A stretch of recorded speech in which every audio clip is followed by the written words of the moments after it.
ನಮಸ್ಕಾರ ವೀಕ್ಷಕರೇ, ಭಾರತೀಯ ಅಡುಗೆ ಮನೆಗೆ ಸ್ವಾಗತ. ಇವತ್ತು ನಾನು ರವಾ ಉತ್ತಪ್ಪ ಮಾಡೋದು ತೋರಿಸ್ಕೊಡ್ತೀನಿ. ಇದನ್ನು ಸಾಯಂಕಾಲ ಸ್ನ್ಯಾಕ್ಸ್ಗೆ ಮತ್ತು ಬೆಳಗ್ಗೆ ಟಿಫನ್ಗೆ ಯಾವಾಗ ಬೇಕಾದರೂ ನಾವು ಈ ರೀತಿ ಮಾಡ್ಕೊಂಡು ತಿನ್ಬೋದು. ತುಂಬಾ ಚೆನ್ನಾಗಿರುತ್ತೆ. ಬನ್ನಿ ಇದಕ್ಕೆ ಏನೇನು ಸಾಮಗ್ರಿಗಳು ಬೇಕು ನೋಡ್ಕೊಳ್ಳೋಣ. ರವಾ ಉತ್ತಪ್ಪ ಮಾಡೋಕ್ಕೆ ರವಾ ತೊಗೊಂಡಿದ್ದೀನಿ, ನಾರ್ಮಲ್ ಉಪ್ಪಿಟ್ಟು ರವಾ ತೊಗೊಂಡಿದ್ದೀನಿ, ಮತ್ತು ಮೊಸರು, ಮತ್ತು ಕಾಯಿ ತರಕಾರಿಯಾಗಿ ಗ್ರೈಂಡ್ ಮಾಡ್ಕೊಂಡು ತೊಗೊಂಡಿದ್ದೀನಿ, ಈರುಳ್ಳಿ, ಕ್ಯಾರೆಟು, ಸ್ವಲ್ಪ ಅಕ್ಕಿ ಹಿಟ್ಟು ತೊಗೊಂಡಿದ್ದೀನಿ, ಒಂದು 3 ಸ್ಪೂನ್ ಅಷ್ಟು, ಕರ್ಬೇವಿನ ಸೊಪ್ಪು, ಹಸಿಮೆಣಸಿನ್ಕಾಯಿ, ಕೊತ್ತಂಬರಿ, ಜೀರಿಗೆ, ಉಪ್ಪು, ಮತ್ತು ನಮಗೆ ಗಾರ್ನಿಷ್ಗೆ ಟೊಮೆಟೊ ತೊಗೊಂಡಿದ್ದೀನಿ. ಇದೆಲ್ಲ ಮಿಕ್ಸಿಂಗ್ ಮಾಡ್ಕೊಳ್ಳೋಣ. 1 ಕಪ್ ರವೆ ತೊಗೊಂಡಿದ್ದೀನಿ, ದೊಡ್ಡ ಕಪ್ಪಲ್ಲಿ ರವೆ ಹಾಕ್ಕೊಂಡಿದ್ದೀನಿ, ಮತ್ತು ಅಕ್ಕಿ ಹಿಟ್ಟು ಒಂದು 3 ಸ್ಪೂನ್ ಅಷ್ಟು, ಈರುಳ್ಳಿ ಹಾಕೋತೀನಿ, ಒಂದು ದೊಡ್ಡ ಈರುಳ್ಳಿ ತೊಗೊಂಡಿದ್ದೀನಿ. ಮಧ್ಯ ಮಧ್ಯ ಬಾಯಿಗೆ ಸಿಕ್ಕಿದ್ರೆ ತುಂಬಾ ಚೆನ್ನಾಗಿರುತ್ತೆ. ಸೊ ಕ್ಯಾರೆಟ್ ಹಾಕ್ತಾಯಿದ್ದೀನಿ. ಸೊ ಹಸಿಮೆಣಸಿನ್ಕಾಯಿ ತರಕಾರಿಯಾಗಿ ನಾನು ಗ್ರೈಂಡ್ ಮಾಡ್ಕೊಂಡಿದ್ದೀನಿ. ನಾನು ಸ್ವಲ್ಪ ಖಾರವಾಗಿ ಮಾಡ್ತೀನಿ, ನಿಮ್ಗೆ ಎಷ್ಟು ಬೇಕೋ ಅಷ್ಟು ಹಾಕ್ಕೋಬೋದು. ಮತ್ತು ಕರ್ಬೇವಿನ ಸೊಪ್ಪು ಸಣ್ಣದಾಗಿ ಹೆಚ್ಚಿಟ್ಕೊಂಡಿದ್ದೀನಿ, ಕೊತ್ತಂಬರಿ ಸೊಪ್ಪು, ಅದಕ್ಕೆ ಜೀರಿಗೆ ಹಾಕೋತೀನಿ. ಜೀರಿಗೆ ಅಲ್ಲಲ್ಲಿ ಬಾಯಿಗೆ ಸಿಕ್ಕಿದ್ರೆ ಚೆನ್ನಾಗಿರುತ್ತೆ, ಘಮ ಅಂತ ಇರುತ್ತೆ. ಮತ್ತು ರುಚಿಗೆ ತಕ್ಕಷ್ಟು ಉಪ್ಪು. ಇದರಲ್ಲಿ ಮೊಸರು ಹಾಕ್ತೀನಿ.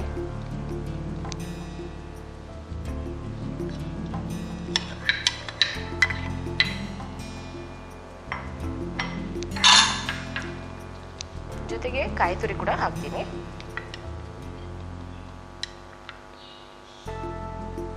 ಎಲ್ಲ ಮಿಕ್ಸ್ ಮಾಡ್ಕೊತೀನಿ.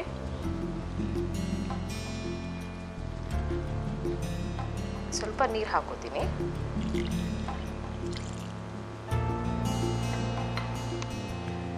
ಚೆನ್ನಾಗಿ ಮಿಕ್ಸ್ ಮಾಡ್ಕೋಬೇಕು, ತುಂಬ ನೀರಂಗೆ ಮಾಡಬಾರ್ದು.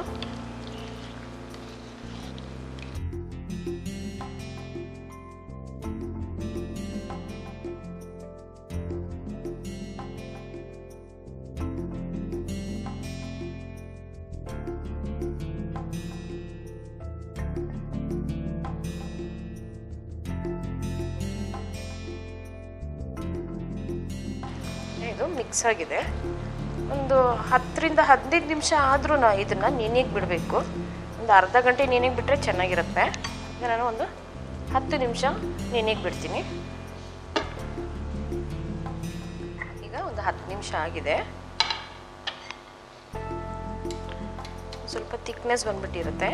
ಇದನ್ನು ನಾವು ನೋಡಿಕೊಂಡು ಸ್ವಲ್ಪ ನೀರು ಹಾಕ್ಕೋಬೇಕಾಗತ್ತೆ.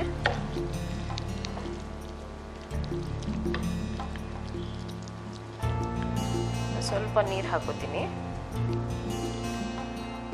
ಅದರಲ್ಲಿ ಸ್ವಲ್ಪ ಬೇಕಿಂಗ್ ಸೋಡಾ ಹಾಕೋತೀನಿ.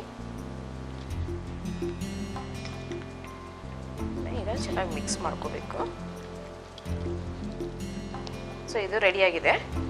ಈ ರೀತಿ ನಮಗೆ ಗಟ್ಟಿಯಾಗಿರಬೇಕು. ಬನ್ನಿ ಮಾಡಿಗೆ ತಯಾರಿ ಮಾಡ್ಕೊಳ್ಳೋಣ. ಸ್ವಲ್ಪ ಎಣ್ಣೆ ಹಾಕೋತೀನಿ.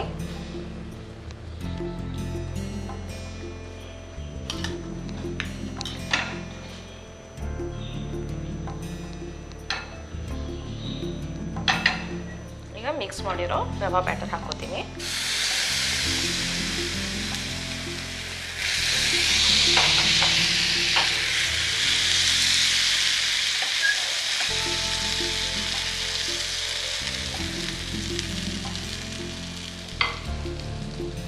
ಸೊ ಮೇಲ್ಗಡೆ ನಾವು ಗಾರ್ನಿಷ್ ಬೇಕಾದರೆ ಮಾಡ್ಕೋಬೋದು ಈ ರೀತಿ.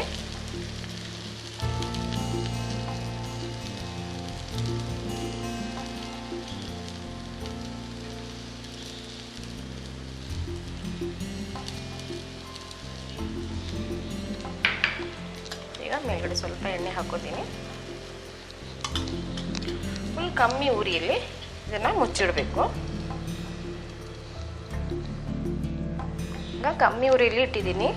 ಸೊ ಮೇಲ್ಗಡೆ ಕೂಡ ಸ್ವಲ್ಪ ಬೆಂದಿದೆ. ಇದನ್ನು ನಿಧಾನಕ್ಕೆ ತಿರುಗಿಸ್ತೀನಿ.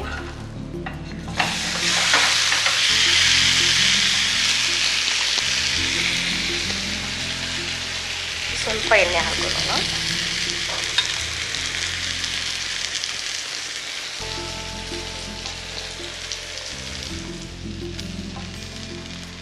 ಇದನ್ನು ತಿರುಗಿಸ್ಬೇಕು.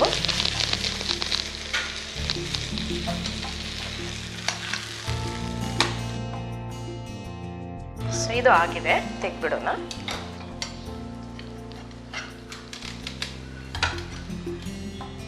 ರವಾ ಉತ್ತಪ್ಪ ರೆಡಿಯಾಗಿದೆ.